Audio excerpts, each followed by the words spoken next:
Assalamualaikum warahmatullahi wabarakatuh.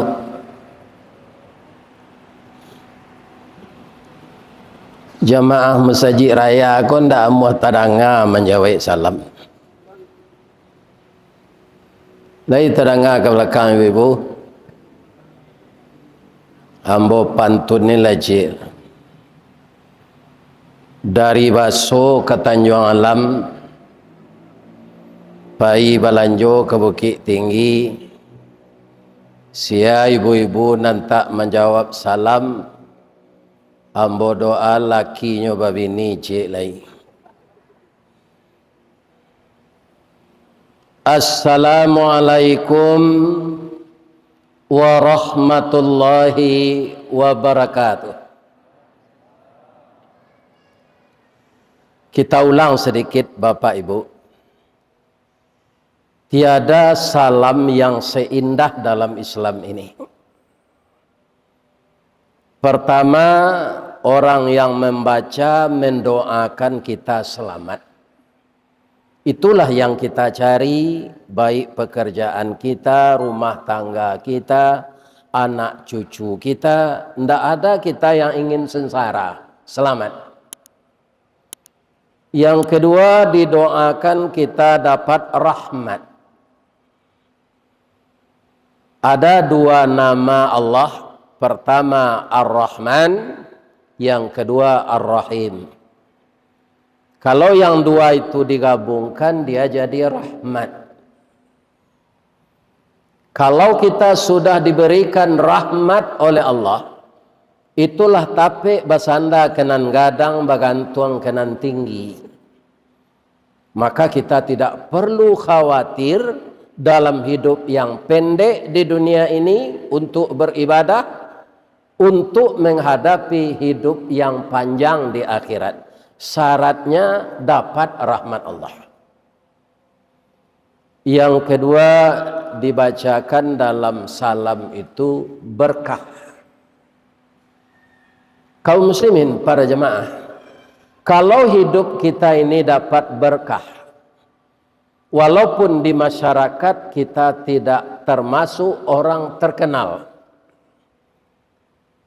tidak mempunyai reputasi, tidak dikenal orang, tetapi kalau kita diberkahi oleh Allah karena ketaatan kepadanya, itu para jemaah yang terhormat, semuanya sudah kita miliki. Doa dalam Islam memulai acara itu yang dibaca.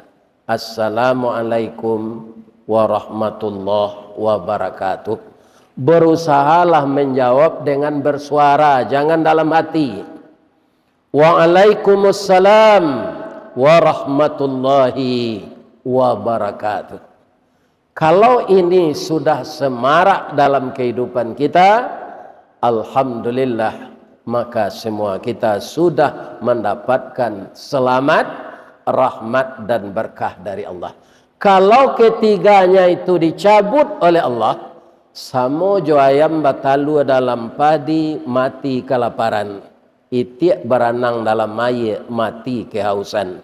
Walaupun pangkat tinggi, kedudukan terhormat, rezeki uang banyak, tapi berkah sudah dicabut Allah, itu tidak ada lagi. Maka sekali lagi saya ulang, dimanapun teman membaca salam, jawablah dengan suara jelas. Sering juga di HP kita lihat kum, iya kan? Sudah bicara kum, itu tidak betul, iya kan? Kalau di dalam Islam ada pula orang menyumpah. Itu apa bunyinya? Tusad sammu alaikum. Mati dek racunlah kamu. Itu artinya. Iya kan? Jadi jelaskan jawabnya itu waalaikumsalam. Dan itu tidak boleh dipotong. Waalaikumsalam, tidak begitu jawabnya menurut peraturan bahasa Arab. Waalaikumsalam warahmatullahi wabarakatuh. Itu jawabannya yang tepat. Mudah-mudahan kita tidak lupa lagi ya Pak. Amin. Ya Rabb. Dan Ustaz amin tetap tasabuh. Bapak Ibu, kaji kita dalam waktu yang pendek ini menunggu teman kita beruduk. Kita lihat surat Al-A'raf atau surat nomor 7 ayat yang ke-16. Apa kata iblis kepada Allah? Qala fabima aghwaytani la aq'udanna lahum siratakal mustaqim. Allah, karena engkau telah menjadikan aku makhluk sesat, la aq'udanna lahum, maka saya akan menyesatkan seluruh anak cucu Adam dengan cara saya. Biar dia buya, biar ustadz, biar presiden, biar gubernur, siapa saja dia, akan saya sesatkan dari jalan yang lurus. Pertanyaannya, kenapa iblis begitu? Suatu kali Allah berfirman kepada malaikat, Inni ja'ilum fil ardi khalifah. Malaikat menanggapi ini dengan memuji Allah. Mulanya dia menyarankan kepada Allah, untuk apa diciptakan makhluk yang seperti itu? Dia akan berbuat binasa dan bertumpah darah. Kata Allah, saya lebih tahu darimu wahai malaikat. Setelah itu malaikat mengaku saja lagi, Subhanaka la ilma lana illa ma 'allamtana. Maha suci engkau ya Allah, aku tidak mengetahui apa yang telah engkau ketahui. Para jemaah, jadi iblis karena dia makhluk tertua dijadikan Allah, itu namanya ifrit. Sudah 6.000 tahun di dalam sorga, dia imam para malaikat. Tapi tiba-tiba Allah akan menjadikan khalifah di muka bumi ini makhluk baru, yaitunya Adam. Ya kan? Iblis mengatakan, ini makhluk baru ini, kalau cara dawa, anak baru kepatang. Kok tingginya tabau di rueh, gadangnya tabau di dagiang. Ati gadang barabu kambang diambuh gambung di sok kampih tabi minyak karena kampung. Nyo alun bapangalaman. Iko nang kadiangke de Allah. Atimbullah rasa iri ini. Iri itu bahasa Islamnya hasad. Kalau tidak bisa diobati, merembet kepada yang kedua, hakad. Ingin diiringi dengki itu dengan pengerusakan. Maka dirusaklah oleh iblis Nabi Adam ini sampai Nabi Adam keluar dari surga. Kaum muslimin, jadi penyakit iri yang pertama itu iblis. Muaranya dengki. Setelah itu baru pindah kepada manusia, tapi bukan manusia biasa, anak Nabi. Siapa? Itulah dia Qabil. Jadi kita selama ini Pak, saya pun sering ditanya, lah ya do anak nan mair yang nyawa jadi ustad buya. Ndak ada. Cuma insya Allah cucu. Jadi ndak mutlak ustad anaknya ustad lo dah Pak. Jangan sembarang mengecek dah Pak. Ya kan? Ndak mutlak lo orang preman anaknya jadi preman. Ya kan? Nabi Ibrahim jadi nabi, bapaknya menyembah patung, membuat patung. Nabi Nuh nabi, tapi istrinya juga anaknya ndak tapatuh dia. Di kalau ada anak ustad jadi agen narkoba, jangan ustadnya pak salahan. Dan salah anaknya tuh, ndak dapat hidayah, ndak mau mendangan kece, ndak makan ajaran, kareh kapalo. Tapi kalau tidak diarahkan, ya tuh. Tapi beranikah kita menuduh Nabi Adam tidak mengarahkan si Kabil kepada Islam? Berani tak, Pak? Tak beres Nabi Adam kau nyopa dia si anak. Beranikah kita menyalahkan Nabi Adam? Tidak. Kemudian dengki selanjutnya itulah sampai kawak kini. Ya kan? Sampai kawak kini. Termasuk dengki Yahudi dan Nasrani kepada Islam. Kenapa? Karena Nabi yang terakhir tidak dari Israel, tapi dari Arab. Ya. Jadi bagi kita kaum muslimin yang sering salat berjamaah ini, yang sering mendengarkan pengajian ini, mohonlah kepada Allah, hilangkanlah sifat dengki dalam hati saya.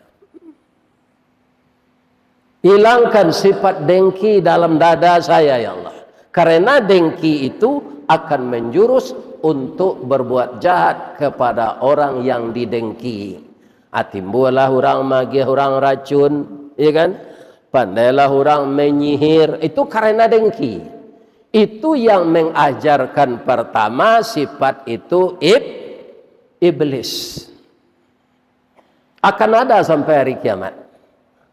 Cuma bagi kita itulah kita dipelihara diri, jangan terlibat kita itu. Biarlah kita korban kedengkian daripada dengki kepada orang lain. Jadi besok awak akan memilih wali kota, akan memilih gubernur, Pak. Kalau ada Pak nan jadi tim sukses, jangan diburuan nan tak pilihan awak. Lain tak ada Pak tu. Iya kan? Nah ada lah buruginya dah Pak tu. Tak ada. Iya kan? Tak ada Pak. Kau kadang-kadang nan tukang sorak kalau nan lebih dari orang nan bersangkutan. Ya, tak ada gunanya. Awak selodang tak bawa diupis itu. Ya, lain tahu Pak selodang tak bawa diupis. Selodang tu alum patui jatuh, lepi diupis jatuh, hanya tersalik sinan aja jatuh. Ya kan? Banyak kita bapak-bapak menjadi itu menyokong itu kan. Coba perhatian orang ke sawah, di pak sawah, kutiku alunado bajak masin, kalau masin bajak, itu kan bapangku coba bajak jo yawi. Nah, sudah tu supaya luluk kau nak cair dipijak juga kita. Orang nama mijak luluk kau supaya cair, abah tungkik nyecik jo kayu. Iya kan? Betungkik jo kayu supaya tagok tagaknya. Tapi setelah sawah lunak, banihlah dialih ke dalam sawah. Sawah kalau sudah bertanam, nan tungkik kalau bawa pulang orang. Kalau apa lai memperhatian, lai jadi guru alam takambang pasti pernah menjadi. Tak ada Pak, nyotambangan saya di pematang siang malam baujan bapaneh. Amode itu Pak. Iya kan? Atau kau jangan satu lah awak berpihak kemana-mana sangat serius sekali. Karena awak sama je tungkik pelunyah tu Pak. Sawah sudah awak nak terkena dia lain. Lain tak dengar Pak tu. Tu. Kau banyak alun lain ala baca bi'i baliho orang. Laba fitnah orang. Iya kan? Itu sifat iblis semuanya. Iya kan? Kemudian apa kata Allah? Dari mana kamu akan menyesatkan anak cucu Adam itu? La'atiyannahum mim baini aidihim. Saya akan datangi dari depan. Depan itu apa? Dunia yang gemerlap ini. Banyak kita tertipu. Ya kan? Dunia ini semakin lama akan semakin canggih teknologinya. Karena apa? Menjelang hari kiamat akan berat cobaan-cobaan untuk melemahkan iman kita. Sudah itu dari mana lagi Allah? Wa min khalfihim, dari belakang. Sudah itu dari mana? Wa an aimanihim, dari kanan. Sudah itu wa an syama'ilihim, dari kiri. Dari mana tak ada ke Pak? dari atas jo dari bawah. Jadi iblis itu mengepung kita agar kita berbuat seperti dia. Dari depan dunia yang indah, dari belakang didorong oleh sifat nafsu kita, kemudian wa an syama'ilihim ko hawa sebelah kita, wa an aimanihim iko nafsu. Dunia rancak, iblis mendorong, nafsu berpantang kerendahan, hawa berpantang kelintasan. Karena 4 perkara itulah karir manusia hancur di dunia ini. Kalau kita hancur, samo jo kayu rabah ba. Apabila kayu larabah baralawana kagadangnya batang lapuk daun karegeh usah diaruk ke pucuk antah kok cindawan ke bungonyo. Tuah nalamo ilang laleh jo koncek-koncek ke batonggo orang mencibi bekulil yang tangguang la doso salamo kok. Untuk itu kita jauhkanlah sifat dengki dan iri yang berasal dari iblis. Asyhadu an la ilaha illa anta astaghfiruka wa atubu ilaik. Assalamualaikum warahmatullahi wabarakatuh.